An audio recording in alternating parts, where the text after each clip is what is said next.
এগুলোর মধ্যে কিছু একটা দিয়ে দিল, ডেল্টা এর বার করতে দিল। এইরকম অঙ্ক দিলা, কি অঙ্ক ঘোরা তো ক্লিয়ার আছে অবধি সবাই?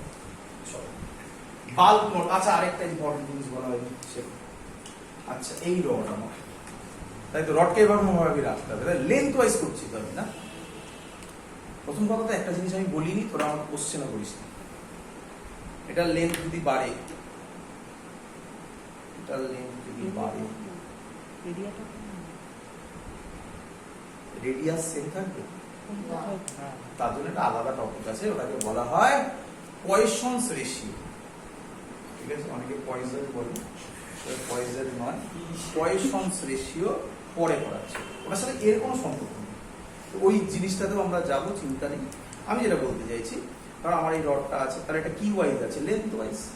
তাহলে রডের যদি লেন্থ বাড়ে, সরি যদি স্ট্রেস বাড়ে, তাহলে স্ট্রেনও শিওর, ভালো করে, যদি স্ট্রেস বাড়ে স্ট্রেনও, তাহলে স্ট্রেসও বাড়ছে, স্ট্রেনও বাড়ছে, বাড়ছে মানে এটা প্লাস হলে এটাও ক্লিয়ার আইডিয়া।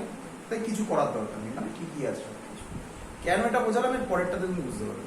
এত ক্লিয়ার? চলো চলে আসো বাল্ক মডুলাস। বলো তোমরা বাল্ক মডুলাসের ফর্মুলা কি লিখবো, একটু স্টেপ জাম্প করে বলো।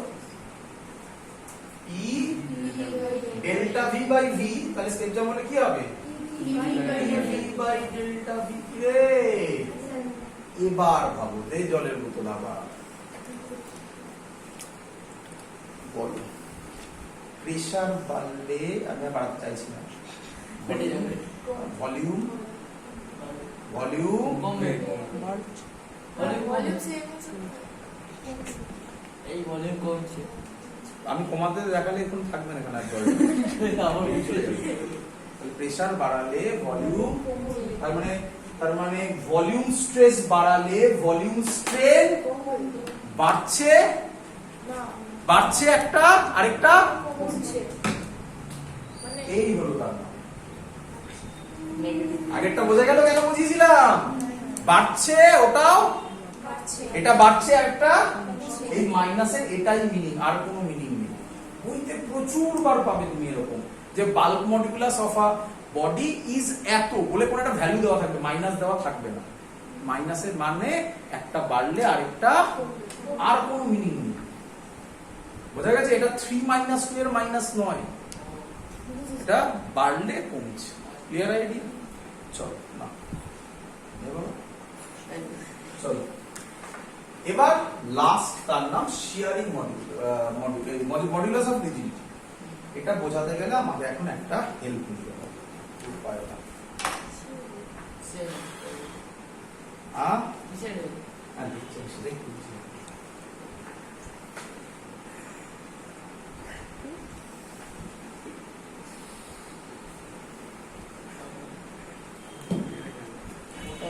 চলো, এই বইটা হেল্প নিচ্ছে, তোমরা ভিডিওতে দেখো, এটা দেখা যাচ্ছে এখানে রাখো, দেখা যাবে হাতে করে সম্ভব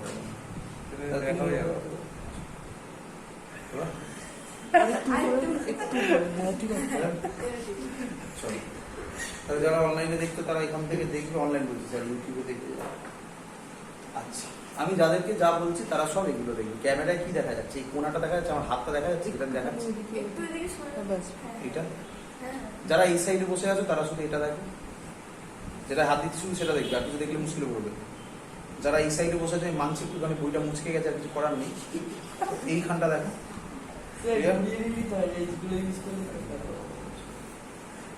ক্লিয়ার এত অব্দি?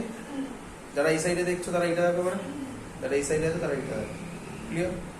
ভালো করে দিই। তাহলে তোমরা যেটা দেখছো সেটা আমি আঁকছি এখানে, না আমি চাইলে এক্ষুনি বই আঁকতে পারি, আমার বই আঁকাটা সেটা ভালো হবে না। আমি এইটা দেখতে পাচ্ছি, ঠিক বললাম? এটা দেখতে পাচ্ছি, ভালো করে আমি ফোর্স দিচ্ছি, ঠিক আছে? ফোর্স দিচ্ছি তো ও দেখছে, ওর কথা বিশ্বাস করবে, ঠিক আছে? তোমরা দেখতে পাবে না। দেখো তো বাবা, আমি ফোর্সটা কোন দিক, কোথা থেকে দিচ্ছি, এইখানে দিচ্ছি, কোনো চেঞ্জ ওভার পাচ্ছ? ফোর্সটা কোথায় দিচ্ছিলাম, এই দেখে নাও, তোমরা দেখে নাও, আমি হাত সরাইনি, বড় এই আমার মাঝখানে কোথাও দিচ্ছি, তাই না? আচ্ছা, এরিয়া তো এর আছে, তাহলে যেখানে সেখানে হাত দেখা যাচ্ছে তো, আর উপরে যেখানে সেখানে ফোর্স দিলে হবে না। আচ্ছা বারবার আমি কিন্তু ফোর্স বলছি, কিন্তু ফোর্স কিন্তু ইম্পর্টেন্ট কোয়ান্টিটি নয়। Important quantity force by area. আর এরিয়া তো কনস্ট্যান্ট ইয়ার, তাই আমি ফোর্স দিয়ে কথা বলছি। তাহলে যেখানে সেখানে ফোর্স দিলে হবে না। এবার আমি ফোর্স দিচ্ছি এই যে থাম আমার, ভালো করে বুঝবে। এই দেখো ওপরে দুটো, ঠিক আছে, ভোট দিচ্ছি না, ঠিক আছে, এই ওপরে দুটো। এবার ফোর্স দিচ্ছি, দেখো তো কি দেখলে, বেন্ড হলো। আবার দেখো, আবার দেখো, গোল্ডেন জিনিস একবারই দেখানো যায়, দুবার নয়। এটা সোজা দেখতে পাচ্ছ, এটা সোজা দেখতে পাচ্ছ, উপরে তোল, এটা সোজা, এটা সোজা। এবার দেখো,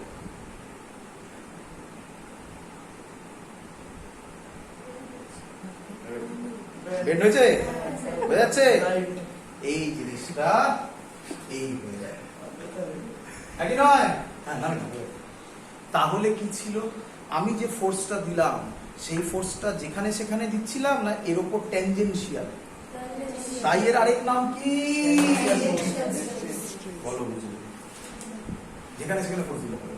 আচ্ছা, তাতে ওর ছিল কি রকম সোজা, তারপর বেন্ড হলো। তাহলে এই দুজনে মিলে তো একটা অ্যাঙ্গেল তৈরি হলো, এটাকেই বলা হয় থিটা। এখানে কি change in theta by original theta লেখা যায়? আরে থিটা তো প্রথম পজিশন সেকেন্ড পজিশনের মধ্যেকার অ্যাঙ্গেলটা, তাই ওইখানে ওই লজিকটা খাটে। Clear idea? আচ্ছা বলো তো, এরকম এক্সাম্পল কোথায় হয়? আমফানের সময় খুব ভালো দেখা যাচ্ছে, যদি বাড়ির ছাদ থেকে দেখতে, তাহলে গাছগুলো এই ছিল, এরকম হয়ে গেছে, আবার ঝড় চলে গেছে, আবার যারা বেঁচে ছিল, মানে যাদের রিজিডিটি অফ মডিউলাসের মধ্যে ছিল তাদেরকে এখনো তুমি দেখতে পাচ্ছ, আর যাদের নেই। চলো তাহলে এটা হবে, বলো এখান থেকে f বাই স্টেটম করি a থিটা, নাকি? এটা হবে ক্লিয়ার আইডিয়া? ট্রুলি স্পিকিং 90% অঙ্ক এটা থেকে দেবে, 8% অঙ্ক এখান থেকে দিতে পারে। একটা ইম্পর্টেন্ট কথা বলতে ভুলে গেছি, আমি যারা ইউটিউবে দেখবে তাদেরকে বলছি, কারোর ব্যাচে আমি এটা করিয়েছিলাম, তাড়াতাড়ি করিয়েছিলাম সিলেবাস কমপ্লিট করার জন্য, যেহেতু আমাদের পরীক্ষা ছিল তার জন্য। সেখানে আমি এটা বলতে ভুলে গেছি, আমার মনে পড়লো বলে বলছি এখন। এর আরেকটা নাম হয়, এখানে একটা ইম্পর্টেন্ট প্যারামিটার আছে, এর সাথে কমপ্লিট কিছু বলার নেই, এটা কমপ্লিট পুরো বোঝা গেছে তো? ভুলবে না তো নাকি? সুন্দর লজিক আছে না একদম। আচ্ছা, আরেকটা নাম হয়, তাই এটা থেকে অবাক হবে না, এর নাম বলে কম্প্রেসিবিলিটি ফ্যাক্টর। বলো কম্প্রেসিবিলিটি ফ্যাক্টর। কি কম্প্রেসিবিলিটি ফ্যাক্টর স্যার? কিচ্ছু না, compressibility factor is equal to 1 by bulk modulus. মানে তোমাকে সহজ ল্যাঙ্গুয়েজে যদি দেয় এরকম ভাবে কথা বলবে। শোনো, তোমাকে যদি কোনো অঙ্কে লাগে, একটা অঙ্কে এসেছিল জয়েন্টে, সেখানে এরকম ছিল যে এরকম বলে দিলে গল্প শেষ ছিল, বাল্ক মডিউলাস ইজ কনস্ট্যান্ট। না বলে কি বললো? Compressibility factor is same. যে কম্প্রেসিবিলিটি ফ্যাক্টর যায় না, সে ভগবান কি দিয়েছে কে জানে। তার মানে কি দিয়েছে? বাল্ক মডিউলাস সেম দিয়েছে। এবার যদি তুমি আমার ওয়েবস এর ভিডিও গুলো দেখো, সেখানে দেখবে আমি লিখেছিলাম ওয়েবের স্পিডের formula root over bulk modulus by rho, এই ছিল তার কনসেপ্ট। তাহলে কম্প্রেসিবিলিটি ফ্যাক্টর সেম মানে বাল্ক মডিউলাস সেম, এবার ডেনসিটি চেঞ্জ করেছে, অঙ্ক এখান দিয়ে বুঝিয়েছি। Clear idea? তো যখনই কম্প্রেসিবিলিটি ফ্যাক্টর থাকবে উল্টে দেবে। আচ্ছা, এটা ইম্পর্টেন্ট কথা আরেকটা বলতে ভুলে গেলাম, মনে পড়লো এখন। বাবা বলো, ওই উপরে লেখা আছে এখন। আচ্ছা, এগুলো মুছে দিই, সবার হয়ে গেছে, বোর্ড ভরে গেছে। বলো স্ট্রেসের ইউনিট কি? Newton per metre square. এরকম বলিস না, ভালোভাবে বলে। Newton per metre square. Force by area, newton per, তুই নিজেও বলতে পারি, পাস্কাল বলতে পারিস, কেউ তোকে মারবে না। হ্যাঁ, ডাইমেনশন সেইভাবে বলবি, তাই না? চল, আচ্ছা, এবার যেটা ইম্পর্টেন্ট, স্ট্রেনের ইউনিট কি? মনে করে একদম ডাইমেনশন প্রথম চ্যাপ্টারে ছিল না, write down the name of a quantity which is unitless. Strain বলতাম আমরা, তাহলে কোথায় স্যার খায় না মাথায় দেয় unitless dimensionless. Clear idea? আচ্ছা, এবার কে বলতে পারবে? যে বলতে পারবে তাড়াতাড়ি, হ্যাঁ, এক সেকেন্ডে উত্তর দিতে হবে, ভাবলে হবে না। কে বলবে ইয়ংস মডুলাসের ইউনিট কি? তাড়াতাড়ি, একদম ইয়ংস মডুলাসের ইউনিটও স্ট্রেসের ইউনিট, মানে নিউটন পার মিটার স্কয়ার মানে এটাই তো আছে, এটা তো ইউনিটলেস। হ্যাঁ বাল্ক মডুলাসের ইউনিটও স্ট্রেসের ইউনিট, এটার ইউনিটও স্ট্রেসের ইউনিট। Clear idea? চলো তাহলে লিখলাম না, এটার ইউনিটও নাকি এটার ইউনিটও শাখা প্রশাখা করে দেব। তাই তো? চলো এবার হেডিং দাও stress strain graph of a wire. আচ্ছা, এটা পরীক্ষায় খুব দেয়, হ্যাঁ বলো? Stress strain graph of a wire. Sir যে ইটাটাতে sir F by A theta আছে, ওটা কি রেডিয়ান? রেডিয়ান বলে না, জেনারেলি বলে না, কারণ ডাইমেনশনে দেখবে এই নিয়ে ঝামেলা আছে, থিটার ডাইমেনশন বলে না। আবার অনেক জায়গায় ইউনিট দেয়, জেনারেলি আমরা ইউনিট হিসাবে ওটাকে ইউজ করি না, ক্লিয়ার? কারণ এসআই তে সেই ভদ্রলোকের জায়গা নেই, এগুলোকে প্র্যাকটিক্যাল ইউনিট বলে। যেমন ক্যালোরি, না এসআই না সিজিএস, তার ভদ্রলোকের নাম হচ্ছে হর্স পাওয়ার 746 ওয়াট, না এসআই না সিজিএস। কারেন্টের ক্ষেত্রে ভোল্ট তো কারেন্টের ক্ষেত্রে বাড়িতে বিল আসে কি বলে? ইউনিট, মানে ভাবিস এটা কিসের ইউনিট? আমরা কোশ্চেন করি না, ওর নাম ইউনিট। ক্লাস 12 এ পড়ানো হবে সেটা। যাই তো ওগুলো নিয়ে কেডব্লিউএইচ আবার কেডব্লিউএইচ হ্যাঁ কেডব্লিউএইচ হিসেবে ও ধরো। আচ্ছা, হ্যাঁ কিলোওয়াট আওয়ার। হ্যাঁ চল ক্লিয়ার আছে অবধি? হেডিং দাও, বলো বলো stress strain graph of a wire. তো দাও এই বরাবর দাও স্ট্রেস আর এই বরাবর দাও স্ট্রেন।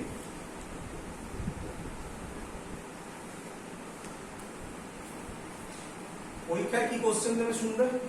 পরীক্ষায় কোশ্চেন দেবে draw stress strain graph and write down its important point, और বলবে which one is limit of elasticity, और বলবে which one is elastic region, which one is elastic region দেয় না, কম দেয়া করছে। মেন এটা ড্র করতে বললে তার ইম্পর্টেন্ট পয়েন্টস বলতে বলবে, একদম সহজ জিনিস, ভালো করে শোনো। তো দেখা যাচ্ছে আমি যদি স্ট্রেস বাড়াই, আমি যদি, আচ্ছা শুরু হচ্ছে এখান থেকে, ঠিক আছে? হুকস ল কি বলেছে? Stress directly proportional to strain. তো আমি যদি স্ট্রেস বাড়াই, বলো স্ট্রেন কি হবে? বাড়বে। তো কি গ্রাফ হবে? Straight line passing through a region. তো গ্রাফটা এরকম হবে। আগে বুঝে নাও তারপরে এই বাবা, পুরোটা বুঝে নাও। আচ্ছা তো নাম দিয়ে দিই একটু এ, তাই তো? ভালো করে শুনতে হবে। বলছে এর যে কোনো পয়েন্ট, যে কোনো পয়েন্টে তুমি হাত দাও, এখানে যে কোনো পয়েন্টে হাত দাও, তুমি যদি ওই পয়েন্টে স্ট্রেসকে রিমুভ করো, বডি আবার আগে চলে যাবে। তাহলে কি? Completely elastic, perfectly elastic. বোঝা গেছে? এবার এরপরে গ্রাফটা হয় এরকম। এটা কি হলো? একটু এটা কি হলো? কার্ভ। কিন্তু এর মধ্যেও মানে ও থেকে তো হয়ে গেল, এ থেকে বি এর মধ্যে যে কোনো পয়েন্টে তুমি যদি স্ট্রেস রিমুভ করো, বডি আবার কোথায় চলে আসে? ওতেই চলে আসে। তাহলে ও থেকে বি পর্যন্ত কি রিজিয়ন? না না, ইলাস্টিক রিজিয়ন। বডি তো আবার আগে চলে আসছে। কিন্তু হুকস ল বলেছে stress directly proportional to strain. তাহলে আমরা ছোটবেলায় পড়েছি কোন এক ক্লাসে y directly proportional to x, y is equal two কি হয়? ms। তাহলে এটা কিসের গ্রাফ? Passing through origin. এটা তো ও থেকে এ পর্যন্ত হলো, এ থেকে বি তো হলো না, কিন্তু ইলাস্টিক। তাই এ পয়েন্ট কে বলে, আমি মুখে বলছি আর লিখছি না, এ পয়েন্ট কে বলে limit of elastic, sorry limit of proportionality. কি বললাম? এ পয়েন্ট অবধি তো প্রপোর্শনাল হচ্ছে কি রে? তাই একে বলে, এ পয়েন্ট কে বলে কি বলো? Limit of proportionality. Proportionality. B point কে বলে লিমিট অফ ইলাস্টিসিটি। কি রে কেউ কেউ বি পয়েন্টকে বলে যেহেতু এন্ড পয়েন্ট না তাই ওটাকে বলে ইল্ড পয়েন্ট একই ইল্ড পয়েন্ট বা বিভিন্ন বইতে কনফিউজ যেখানে যেখানে আমি সেগুলো আমি বলে দিচ্ছি যেগুলো আমার মনে আছে বিভিন্ন বইতে তোমরা পাবে কি পাবে একটু পরে বলছি কারণ আমি এখন দেখাই নি সেটা এত অব্দি ক্লিয়ার সবার ও বি কে কি বলে ও বি কে বলো ইলাস্টিক রিজিয়ন বলো কি মাথা ঢুকছে কিনা ক্লিয়ার এরপরে গ্রাফটা কি রকম পায় এরপরে গ্রাফটা আচ্ছা তো আচ্ছা চল বলি আবার বোঝাই মানে উপরে উপরে ডাউন ফল করে হ্যাঁ সব বলবো সব বলবো চিন্তা করি বলি এবারে ভালো কথা বি এর ঠিক পরের পয়েন্ট বি এর এবার আমি ইচ্ছা করে দূরে যাচ্ছি কারণ একটু পরে আঁকলে আর দেখতে পাবো দেখা যাবে না আবার এই দেখা যাচ্ছে এর নাম দিলাম সি সি তে যদি আমি স্ট্রেস উইথড্র করি বডি আর ওতে যাবে আসে না ওতে আসে না না একদম বলতে হবে ওতে আসে না গ্রাফ না ওতে আসে না তাহলে কোথায় আসে অ্যানসার ও ড্যাশ ওটা আছে তাহলে এটাকে আমরা বলতে পারি পার্মানেন্ট ডিফরমেশন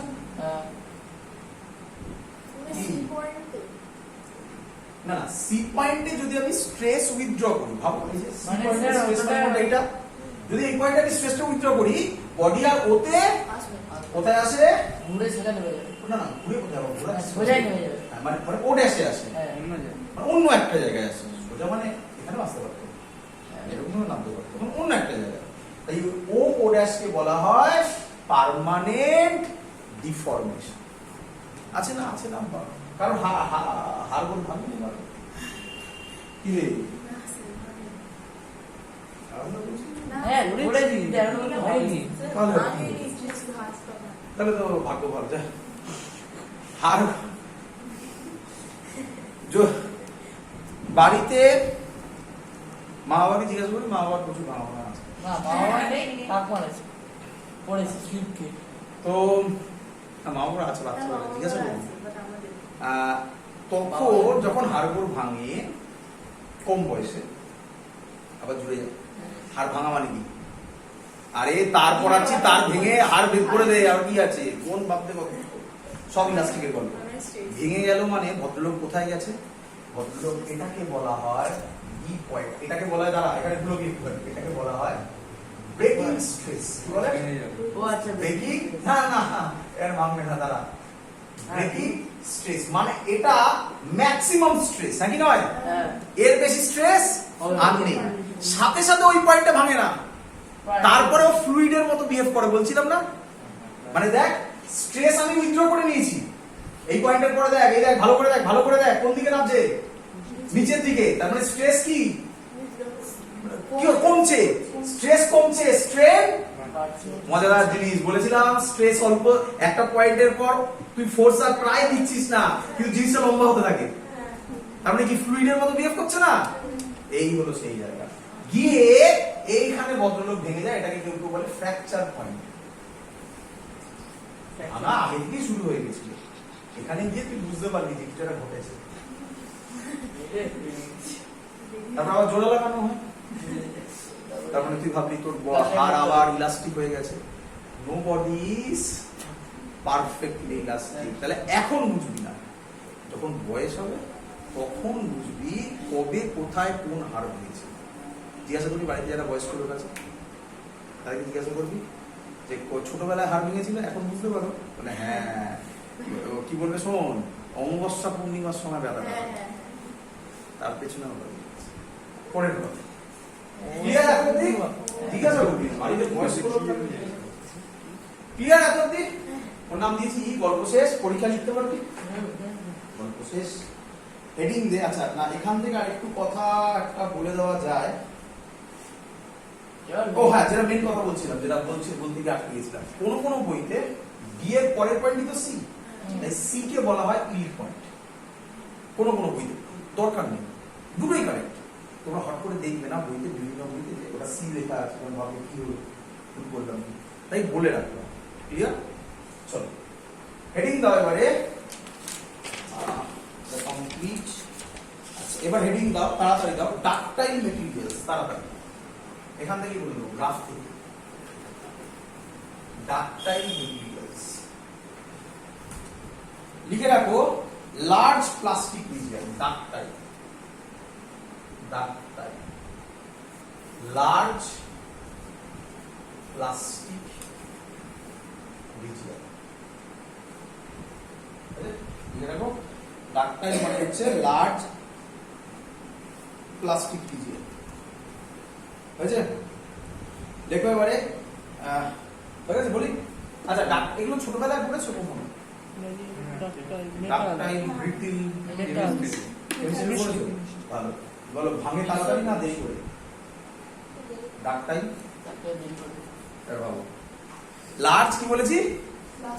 তাহলে এই ভদ্রলোকটা অনেক দূর, তাড়াতাড়ি ভাঙবে না দেরি করে ভাঙবে? ফিল হচ্ছে? আচ্ছা ব্রিটিল মেটেরিয়ালস পড়েছো? ব্রিটিল শোনোনি নামগুলো? আমরা তো এইভাবে বলি যে ব্রিটিল, ভঙ্গুর বলে বলি না? ডাকটাইল মানে হচ্ছে যে মেটেরিয়াল যাদের প্লাস্টিক রিজিয়নটা অনেক বড়। আচ্ছা প্লাস্টিক রিজিয়ন আমি বলে দিয়েছিলাম কোথায় কোথায় প্লাস্টিক রিজিয়ন, ও থেকে বি। তাহলে বি অনওয়ার্ডস কি রিজিয়ন? সরি আমি উল্টো বললাম না, ও থেকে বি হচ্ছে ইলাস্টিক রিজিয়ন, বি অনওয়ার্ডস কি রিজিয়ন? Plastic region. তাহলে যার প্লাস্টিক রিজিয়নটা অনেক বড়, অনেক বেশি, মানে তাকে এরকম ছবি চিন্তা করতে এই দেখো।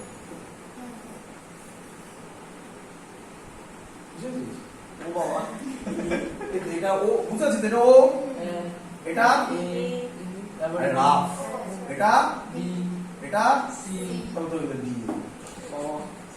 কত হয়েছে ওরে? তাহলে তাড়াতাড়ি ভাঙবে না দেরি করে ভাঙবে? আর লেখো ব্রিটিল মেটেরিয়ালস। ব্রিটিল তো ছোটবেলায় ছিল তো, তাহলে কি হবে? তাড়াতাড়ি ভাঙবে না দেরি করে ভাঙবে? ব্রিটিল মেটেরিয়ালস এর পারফেক্ট এক্সাম্পল কাঁচের গ্লাস। দাঁড়াবো মানে এটা দা ব্রিটিল মেটেরিয়ালস কি হবে? কি হবে বল, নিজে বল মানে বলে ওখানে এরকম বললে কি হবে?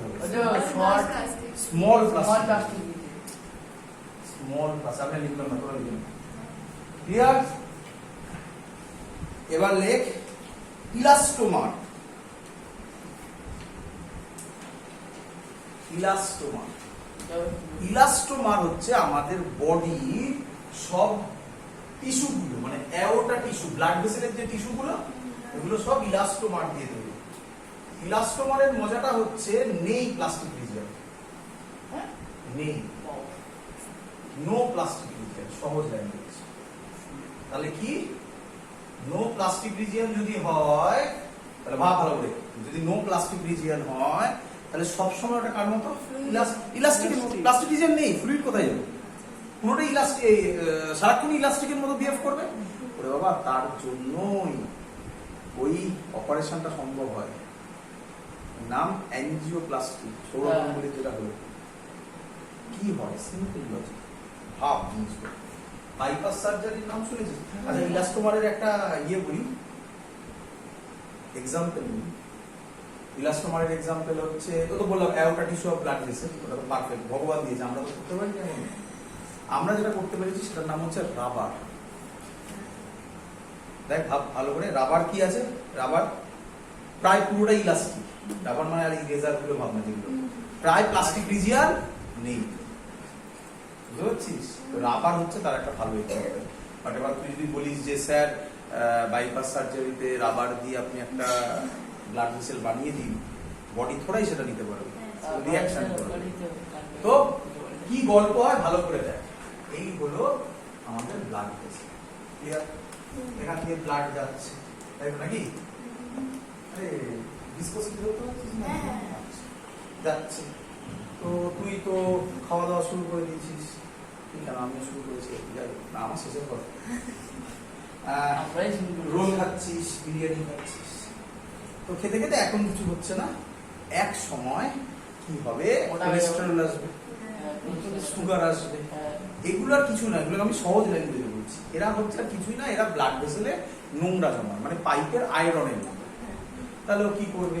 তোর যে জায়গাটায় পছন্দ হবে সেখানে ও নোংরা জমা শুরু করবে, যেখানে তাহলে এবার ব্লাড এখান থেকে সেরকম যাবে, তাই তো নাকি? এবার হালকা হালকা মাঝে মাঝে পেন হবে, কিন্তু বলবি গ্যাসের ব্যথা হচ্ছে ছেলে, তাই তো নাকি? এবার একদিন সব কিছু হিন্স দেয়, সব কিছু হিন্স দেয়, কোনো প্রবলেম লাইফে একবারে হয় না। মানে আজকে 0 ছিল আর কালকে 100, এটা হয় না, কোনো কিছুতে হয় না। পড়াশোনাতেও তাই, এভরিথিং, সব জায়গায় সব কিছু হিন্স দেয়। মানুষ যখনই সেই হিন্সটা বুঝতে পেরে আগে কাজ, তার উপর কিছু কাজ করা শুরু করে দেয়, সেই প্রবলেম কুইকলি মিনিমাইজ হয়ে যায়। আর যখনই পরে দেয় তখন আর কিছু করা যায় না। মানে সিম্পল আমি লজিক বলি কতগুলো কথা। ডাক্তারের কাছে গেছো কখনো কখনো, বা ফ্যামিলির কথা বলে গেছে কোনো, বলে না যে আগে এলে ভালো করতেন। এর মানেটা কি? এর মানেটা কি? আগে এলে ভালো করতেন মানে কি? মানে কি আগে এলে আমার টাকাটা বেশি? হ্যাঁ? কি আগে এলে কি হতো? তাহলে এখন বাঁচাতে পারবেন না বলছেন? পারবে, মানে আগে এলে মানে তাড়াতাড়ি হবে, টাকা হচ্ছে না, অথবা টাকা খরচা কম, প্রসেস ইজি হতো, লংজিভিটি বাড়তো। তার মানে সহজ কথায় আগে যে কোনো জিনিস করলে সেটা ইজিলি সলভ হয়ে যায়। এখানেও তাই তো, আগে থেকে হিন্টস দেবে, হিন্টস যখনই তুই নেগলেক্ট করবি, করতে করতে করতে করতে এক সময় নাকি তখন এখান দিয়ে ব্লাড এসে বলবি, এবার তো প্রেশার দেবে, কি রে? তারপরে তো আর কি হবে, না না সব গ্লাসে, তো তখন পারবে না। এবার যদি অ্যাঞ্জিওপ্লাস্টিতে যায় তাহলে কি করে? জালের মতো ওটার মাধ্যমে পাঠিয়ে দেয়, এখান দিয়ে একটা পাইপ ঢুকিয়ে দেয়। আমার একটু বেশি শুরু হয়ে গেছে, এটা পারবে না, একটা পাইপ ঢুকিয়ে দেয়, ঠিক আছে? এই পাইপের উপরে বেলুন লাগানো হয়, ওটাকে ফুলিয়ে এই বেলুনটাকে প্রথমে ড্রিল করে তারপরে বেলুন দেয়। দেবে না, যাই হোক, মানে আমি তো অত জানি না, মানে বেসিক ইউটিউবে দেখি গিয়ে এরকম হয়ে যাবে, তাই না? ফুলিয়ে দেওয়াটা ফাটিয়ে দিলে কি হয়, নোংরাগুলো এখানে চলে এলো, ওরা আরামসে তুমি জানো। তারপরে তুমি বলে দেবে দাদা খাবেন না কিন্তু বেশি রোল করে, তুমি না মাঝে মাঝে খাও, মাঝে মাঝে খেলে ঠিক আছে। বেলুনটা ঢুকিয়ে দিল, এবার হাওয়া দিয়ে ফুলে হলো, বেলুনটা ফুলে হলে এরকম চলে যাবে না? তো ফুলি ফাটিয়ে দিল বেলুনটা, দিয়ে এরকম হয়ে গেল, ইলাস্টিসিটি স্যার বাইরে বার করে দিল বেলুনটাকে, তাহলে এইখানে ময়লাটা এইসব জায়গায় চলে যাবে, তাহলে এখান থেকে তো ব্লাড ফ্লো হবে, বেঁচে গেল। স্যার একটা জালের মতো কিছু একটা দিয়ে দেয়, আর সেটাকে স্টেন বলে। হ্যাঁ সেটা আবার আলাদা ফেলে না, যে সেগুলো স্টেন মানে সহজ কথা, ওখানে আর নোংরা জমতে দেবে না। মেডিকেটেড স্টেন বলে, নন মেডিকেটেড স্টেন বলে। আমরা যখন আইআইটিতে করতাম কাজ, আমার যে প্রজেক্ট ছিল, আরেকটা প্রজেক্ট ছিল, সেই প্রজেক্টের মানে আমার বন্ধু আর কি, সুপক নাম, ও মানে ওরা স্টেন বানাতো আর কি, তাই আমার তখন ওদের থেকেই জানা। বোঝা গেছে কোনো জিনিস? চলো ছাড়ো তো, এটা কি দিয়ে দেবে? ইলাস্টোমার দিয়ে দেবে, বোঝা গেছে? বাইপাস সার্জারি আমি শুনেছি, বাইপাস সার্জারি এখনো পর্যন্ত মনে হয় যে বাইপাস সার্জারি কি, ওই তখন আর এটা করা যায় না, মানে জায়গাটা পৌঁছে যায় না, সহজ ল্যাঙ্গুয়েজ। তখন রাস্তা আলাদা রাস্তা বানাতে হয়, রাস্তা যদি বানাতে হয়, হ্যাঁ তাহলে রাস্তা যদি বানাতে হয় সব থেকে ভালো হচ্ছে গিয়ে একটা বাজার থেকে একটা ইয়ে কিনে আনলাম, কি বলে ভেসেল কিনে আনলাম, দিয়ে ব্লাড ভেসেল লাগিয়ে দিলাম, কিন্তু দুঃখের বিষয় আমরা এখনো বানাতে পারিনি। তার জন্য পা থেকে কাটে, পা থেকে কেটে ওটাকে লাগে, পায়ের ওটা আবার বেড়ে যায়। তার মানে ভাব, বাইপাস সার্জারি এত বড় যে পায়ের কাটাটাকে কেউ বলেই না, তোরা জানতিস না। আমাকে যদি কেউ বলে পায়ের কাটবে, আসছে ভাব কত বড় একটা ইউজ। এখনো পর্যন্ত মানছি অনেক টেকনোলজি বেড়েছে, বাট যার হয় সেই বোঝে, ওটা আমরা বুঝতে পারবো। দেখ চলো ক্লিয়ার এত অব্দি? স্যার অ্যানেসথেসিয়া দেয় না, মানে ঝপ করে কেটে দেয়, মায়ের সাথে অ্যানেসথেসিয়া দেয় না, সেটা দেখি না, একটা হেসে দাদুর দিন অ্যানেসথেসিয়া না দিলে হয়েছে এত অব্দি? বুঝে নি? থেকে চাপ লোকাল অ্যানেসথেসিয়া দেয়। তাহলে শেষ আমাদের এই পার্ট, এবার হেডিং দাও, তাহলে এটা কমপ্লিট। এবার হেডিং দাও, শেষ আমাদের এই জায়গাটা, আর কিছু নেই। বাল্ক মডুলাস বলে দিয়েছি, তাই তো? শেল মডুলাস বলে দিয়েছি। Elastic potential energy of a stretched bag, এই ডিরাইভেশনটা খুব ইম্পর্টেন্ট ডিরাইভেশন। ট্রুলি স্পিকিং এখানে একটাই ডিরাইভেশন আছে, এটা elastic potential energy of a stretched wire. তাড়াতাড়ি বলো, elastic potential energy of a stretched wire. আচ্ছা আচ্ছা চলো, এই যে ডিরাইভেশনটা আমি এখন করছি তোমাদের বইতে আমি বলে দিচ্ছি, নূতনে এবং ইয়েতে কি নাম দোয়ারিতে জঘন্যভাবে করা আছে। এরকম বড় প্রায় হাফ পাতার জুড়ে করা আছে।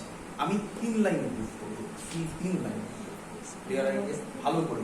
আছে ধরো আমার কাছে একটা রড আছে, ক্লিয়ার আইডিয়া, রডটাকে এমনি রেখে দিয়েছি আমি। আচ্ছা আমি এখন শুধুমাত্র কোন ফোর্সের কথা বলছি? External force. তো ওয়েট ফোয়েট ভাবার কোনো দরকার নেই, ক্লিয়ার? তাহলে বলো আমাকে এখন এক্সটার্নাল ফোর্স কত, এফ এক্সটার্নাল কত, শুধু লিখে দেওয়া হয়েছে। কোন ফোর্স দিন?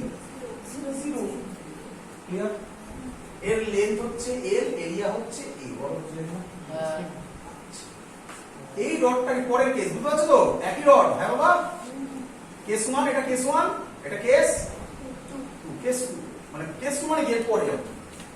এবার আমি একে এফ ফোর্স দিই, কত ফোর্স দিলাম? এফ ফোর্স দিলে কি ঘটনা হবে তুমি বলো আমাকে। পারতেও পারে। তো পারে কি? মানে পারে কি? আর বেশি করে ভালো করে শুনো, মানে ভালো করে যদি শুনো। ফোর্সের না, কম না, হয় না, তাহলে না, না, না, না, না, ভয়ঙ্কর কথা। শুনে নে, ভালো করে শুনো, সবকিছু চোখে দেখা যায় না। এই যে আমি ফোর্স দিচ্ছি, ভালো করে দেখবি, এই যে ফোর্স দিচ্ছি, বল কম্প্রেশন হলো কিনা ওয়ালের? হচ্ছে, এত কম মাইক্রোস্কোপিক লেভেলে হচ্ছে, হচ্ছে। এই যে ফোর্স দিচ্ছি লোহার, বল বেন্ড হচ্ছে কিনা? ওই বেন্ড হচ্ছে, কিছু দেখা যাচ্ছে না, ওটা হচ্ছে। মাইক্রোস্কোপে দেখলে দেখাতে পারবো আমি, এটা এক্সপেরিমেন্ট আছে, কলেজে গিয়ে করতে হয়। এবং তখন ট্রুলি স্পিকিং লিটারালি মাইক্রোস্কোপ দিয়ে দেখতে হয়। বুঝতে পেরেছেন? তো হচ্ছে, হচ্ছে না কখনো বুদ্ধি বলবি হচ্ছে, ক্লিয়ার? চলো তাহলে কতটা লেন্থ বাড়লো বাবা? বলো, দেখা যাচ্ছে তো ভিডিওতে? দেখ কতটা লেন্থ বাড়লো, ডেল্টা এফ ফোর্স, তাই তো? বল কেস 1 এর ফোর্স কত? আচ্ছা সব কি ফোর্স? এক্সটার্নাল, ওটা বুঝিয়েছি তো আমি, ক্লিয়ার তো সবার? চলো এভারেজ ফোর্স কত দিয়ে বলতে হবে? বলো তাড়াতাড়ি বলো। প্রথমে 0, তারপরে এফ, তাহলে এভারেজ কত? 0 প্লাস এফ বাই আচ্ছা ওয়ার্ডম্যানের ফর্মুলাটা আমি ভুলে গেছি। হ্যাঁ ওয়ার্ডম্যানের ফর্মুলা ছিল। আচ্ছা এই ওয়ার্ডারটা কার ওয়ার্ডার? কোন ফোর্সের ওয়ার্ডার? একদম মাথায় ভালো করে ঢুকিয়ে নাও, এক্সটার্নাল ফোর্স, ডাব্লিউ এক্সটার্নাল।